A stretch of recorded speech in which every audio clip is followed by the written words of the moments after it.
Underneath a town in the Netherlands, in coal mines that were sealed and abandoned more than half a century ago, there is warm water sitting in the dark. For decades, it was just flooded tunnels, a dead industry, drowned and forgotten. Today, that water is heating people's homes. The mines that once dug up the dirtiest fuel on Earth are now part of a clean energy system. And this is happening in cities all across Europe, mostly where you can't see it, right beneath the cobblestones. Here's the problem it's quietly solving.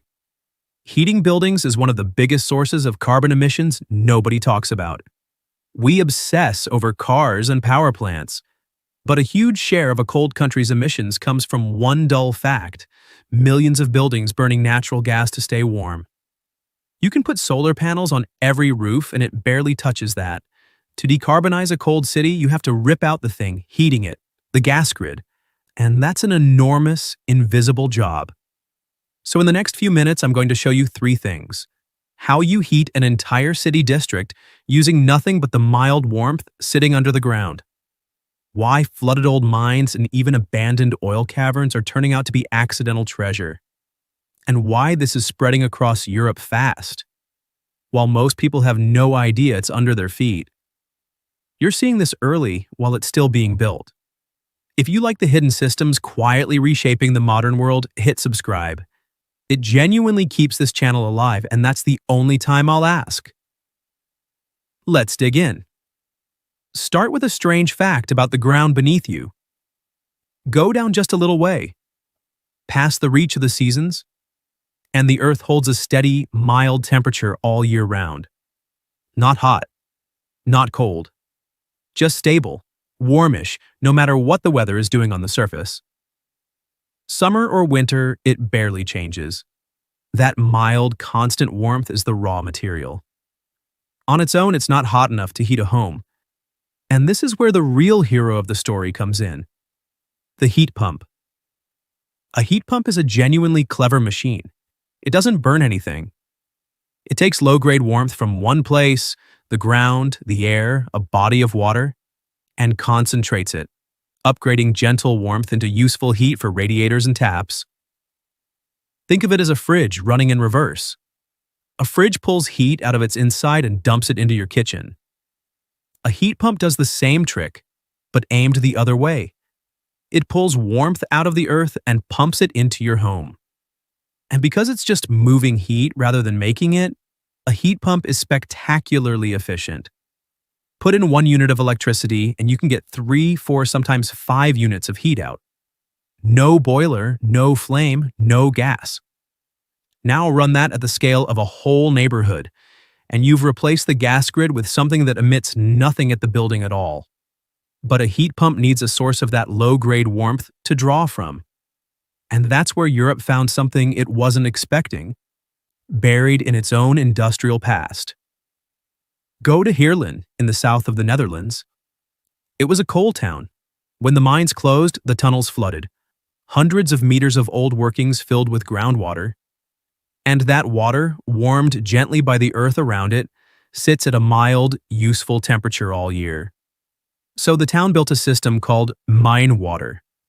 They drilled wells down into the flooded mine tunnels, and now they pump that warm mine water up, run it through heat pumps to lift it to the right temperature, and pipe it out through a smart grid to homes and businesses. And here's the elegant part. It runs both ways. When a building needs heat, it pulls warmth from the water.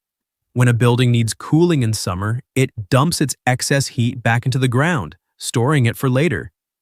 The old mine has become a giant underground battery for warmth and cold, cutting the town's gas use and its emissions. The European Union has backed it precisely because it's a template other regions can copy, and Heerlen isn't alone in raiding the past for this. In Finland, the city of Vasa took its old 1970s oil storage caverns, literally the tanks that used to hold fossil fuel, and turned them into a giant store for renewable heat, banking surplus energy, and releasing it when demand peaks. That project alone cut the city's coal reliance by over 30%. The very caverns built for oil now help end the need for it. It turns out the industrial ruins under Europe's cities aren't junk. Flooded mines, empty caverns, disused tunnels.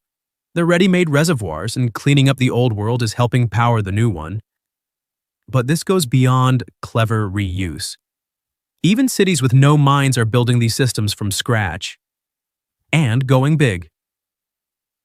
The newest twist is scale. These aren't the small heat pumps you'd bolt to a single house. Cities are now installing enormous industrial-scale machines to warm whole districts at once. Take Vilnius in Lithuania, a recent European green capital. One of its flagship moves is building the largest heat pump of its kind in the Baltic region, capturing waste heat that would otherwise be thrown away and feeding it into the city's heating network. That one machine recovers enough energy to heat dozens of large apartment buildings every year, cutting the city's reliance on gas and biomass.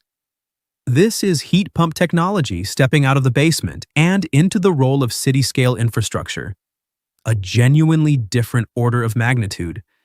And the source doesn't have to be a mine. It can be a river, an aquifer, treated sewage, even the waste heat pouring off a data center or a factory. Any large, mild source of warmth becomes fuel for a heat pump. Cities are realizing they're surrounded by low-grade heat they've been throwing away for a century, and now they can finally catch it. So here's where it leaves us. The race to clean up our cities isn't only about the things you can see, the turbines, the solar farms. A huge part of it is happening silently underground. Warm water in dead mines, heat banked in old oil caverns, giant pumps quietly pulling usable warmth out of the earth itself. You'll walk over the cobblestones and never know it's there. But the future of how we heat our cities may already be flowing beneath your feet, in the flooded remains of the industry it's replacing. If that changed how you see the ground under your city, subscribe. This is exactly the kind of hidden machinery I dig into. So here's my question for you. If the warmth to heat a whole city has been sitting unused beneath it this whole time, why did it take an energy crisis for us to finally reach down and grab it? Tell me what you think in the comments.